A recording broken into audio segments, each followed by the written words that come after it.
فقلت استغفروا ربكم إنه كان غفارا يرسل السماء عليكم مدرارا ويمددكم بأموال وبنين ويجعل لكم جنات ويجعل لكم. بسم الله الرحمن الرحيم وبه نستعين وصلى الله على النبي وعلى آله وصحبه اجمعین اما بعد. ناظرین کرام السلام علیکم ورحمۃ اللہ وبرکاتہ. انڈرسٹینڈنگ قرآن کی اس محفل میں آج میں آپ کے سامنے سورہ آل عمران جو تیسرے پارے میں اس سلسلے میں گفتگو کروں گا. سورہ بقرہ جو تقریباً 2.5 پاروں پر مشتمل تھا. سورہ بقرہ لمبی صورتوں میں سے. سورہ آل عمران یہ بھی مدنی صورتوں میں سے ہے لیکن یہ لمبی نہیں. اس میں صرف 89 آیتیں ہیں, 89 آیتیں بس. اور سورہ آل عمران یہ مدنی آیتوں میں سے, اس کا مطلب کہ اس کے مضامین, اس کی گفتگو, اس کا انداز وہ انہی صورتوں اور آیتوں کی طرح ہے جو مدینہ منورہ کے نزول کی آیتیں اور صورتیں ہوا کرتی. یعنی کہ اس میں احکامات, اللہ تعالیٰ کے فیصلے, دین اور بے دینی کے فرق کی وضاحت, کفر اور ایمان کے فیصلے کن معاملات کی تشریح اور انسانوں کو ان کے انجام سے آگاہی. بالکل دو ٹوک انداز. کیوں؟ اس لیے کہ اللہ تعالیٰ نے اپنا تعارف, آخرت کا تعارف, زندگی اور موت کا تذکرہ اور اس سے متعلق جتنے دلائل تھے مختلف انسانوں کو سامنے رکھتے ہوئے وہ مکی آیتوں میں مکمل کر دیے گئے. لیکن اس کے باوجود جیسا کہ ہم نے آپ کو بتلایا ہے کہ قرآن کا اسلوب یہ ہے کہ قرآن یہ کسی ایک لٹریچر کی کتاب نہیں ہے, کسی انسان کا کلام نہیں ہے, اور کسی ایک موضوع پر لکھی گئی کتاب نہیں ہے. موضوع ہے اس کا لیکن موضوع بڑا وسیع ہے. انسانی زندگی سے اٹیچ جتنی چیزیں ہیں سب اس کا موضوع. انسان کو ایک اچھا انسان بنا سکیں وہ ساری باتیں قرآن مجید کا موضوع ہے. لیکن ایسا کچھ نہیں کہ اس کا ایک محدود ٹاپک ہو اور اس ٹاپک پہ شروع اور آخر ایک ترتیب سے لکھ دیا گیا ہو, ایسا نہیں ہے. اس لیے قرآن مجید میں موت اور حیات کا ذکر ہر 10-5 آیتوں پر آئے گا. آخرت کا تذکرہ, یوم حساب کا تذکرہ, موت اور زندگی کا ذکر, انسان کے شیطانی بہکاوے میں آنے کا تذکرہ, یہ سب ہر 10-20 آیتوں کے بعد اللہ تعالیٰ دہراتا رہے. اللہ تعالیٰ اپنی قدرت, اپنی حاکمیت کا تذکرہ بھی بار بار کرے گا. یہ سب چیزیں اپنے ذہن میں رکھتے ہوئے آئیے ہم متفرق ترتیب سے میں آپ کے سامنے قرآن مجید کی آیتوں کی نہ تلاوت کر رہا ہوں نہ ترجمہ.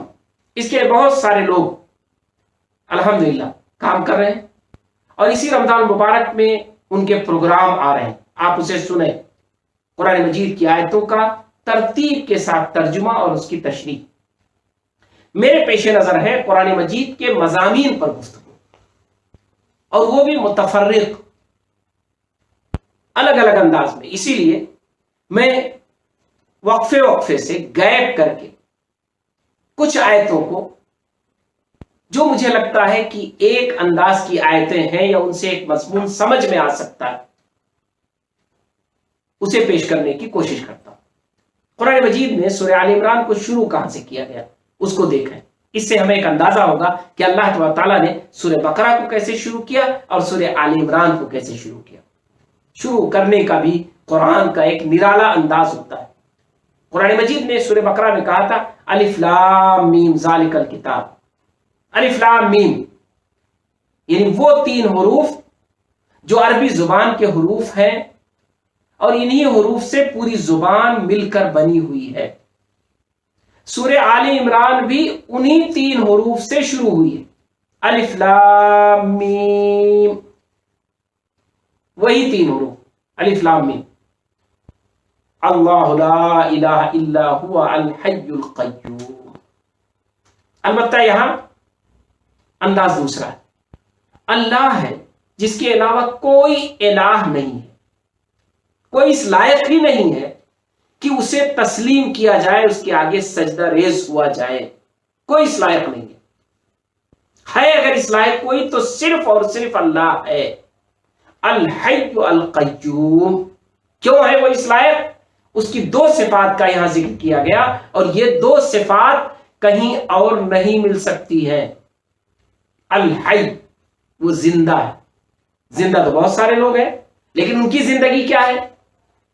بڑی کمزور ہے، خود انہیں نہیں پتا کہ ان کی زندگی کتنے دنوں کی ہے، ان کی زندگی کیسی ہے، ان کی زندگی کی آزمائشیں، مشکلات کیا ہیں، یہ خود نہیں کسی کو پتا ہے۔ تو گرچہ وہ زندہ ہے لیکن زندہ ہونے کے باوجود ان کی زندگی ہمیشہ خطرے کی شکار ہے، خطرے میں، کسی بھی آفت، کسی بھی ناگہانی، کسی بھی مصیبت میں وہ زندگی ختم ہو جاتی۔ اللہ تعالیٰ حی ہے، یعنی زندہ ہے، زندہ رہے گا، زندہ تھا، اس کی زندگی لمیٹڈ نہیں ہے، محدود نہیں ہے، اور نہ کسی آزمائش اور کسی مشکلات سے دوچار۔ تو الحی، جب وہ حی ہے تو وہی عبادت کا مستحق ہے، وہی الہ بننے کا مستحق ہے۔ اگر کوئی ہے دوسرا حی تو بنا لو اس کو الہ، طے بات ہے۔ انسان چاہے تو جانچ سکتا ہے، ٹٹول سکتا ہے۔ انسانی تصورات میں جتنی بھی چیزیں دنیا میں پائی جاتی ہیں، یا تو وہ بے جان ہے اور یا تو ان کی جان وہ مختلف انداز کی ہے، اور اگر جان ہے تو وہ بڑی محدود ہے، غیر یقینی ہے، غیر ثابت ہے، ایسی ہے جس کا کچھ پتہ نہیں کہ کب ختم ہو جائے۔ بڑے بڑے پیڑ جو کھڑے ہوتے ہیں بڑے مضبوط ہوتے ہیں، لیکن ہواؤں اور آندھیوں کے سامنے نہیں ٹک پاتے، اکھڑ جاتے ہیں۔ بڑے ہی طاقتور لوگ، صحت مند، بیماری کے ایک جھٹکے میں ختم ہو جاتے ہیں اور ان کی زندگی ختم ہو جاتی ہے۔ انسان چاہے تو کسی کو بھی آزما کے دیکھ سکتا ہے، اور دنیا میں کوئی ایسی چیز نہیں ہے جو الحی پر ثابت ہو سکے یا اس پر وہ ثابت قدم رہ سکے، اس کے معیار پر پورا اتر سکے۔ تو اس لیے جب نہیں ہے تو صرف اور صرف اللہ ہے جو عبادت کے لائق ہے، جو معبود بننے کے لائق ہے، جس کی طرف ہمیں اور آپ کو اپنا جھکاؤ رکھنا چاہیے، اپنا اسے آخری ملجا اور ماوا سمجھنا چاہیے اور اسی سے لو لگانا چاہیے۔ القیوم، اور وہ قائم ہے۔ دنیا کی ساری چیزیں وہ غیر مستحکم ہیں، بڑے مضبوط ہیں لیکن غیر مستحکم ہیں، لیکن وہ قیوم ہے۔ تو الحی بھی ہے اور القیوم بھی ہے، زندہ لاش نہیں ہے کہ ہے تو زندہ لیکن کچھ کرنے کے لائق نہیں ہے، نہیں، ایسا نہیں ہے، وہ زندہ بھی ہے اور سب کچھ کرنے کے لائق بھی ہے، قائم بھی، قیوم۔ نزل علیک الکتاب بالحق مصدقا لما بین یدیہ وانزل التوراۃ والانجیل من قبل ھدی للناس وانزل الفرقان ان الذین کفروا بآیات اللہ لهم عذاب شدید واللہ عزیز ذو انتقام۔ اب دیکھیں سورہ بقرہ میں اسلوب کیا تھا؟ الف لام میم ذالک الکتاب لا ریب فیہ ھدی للمتقین، کہ یہ کتاب ہے، اس میں شک کی گنجائش نہیں ہے اور یہ متقین کے لیے ہدایت ہے۔ ایک نارمل سی بات اس کتاب کو، اس قرآن کو پیش کر کے کہا گیا انسانوں سے کہ اس کتاب کو، اس قرآن کو پڑھو اور اس کے ذریعے ہدایت حاصل کرو، اس کتاب میں شک کی گنجائش نہیں ہے۔ یہاں اللہ تعالیٰ نے اسی کتاب کا ذکر کیا ہے، لیکن ذکر کرنے سے پہلے 2 تمہید باندھی ہے۔ پہلی تمہید اپنے ذات کی، کہ اللہ وہ ہے جس نے اس کتاب کو اتارا ہے، اس قرآن کو اتارا ہے، یہ وہ ذات ہے جو حی ہے اور قیوم۔ اور دوسرا اس نے حوالہ دیا کہ اس نے اس سے پہلے بھی کتابیں نازل کی، تورات اور انجیل نازل کیا ہے۔ تورات اور انجیل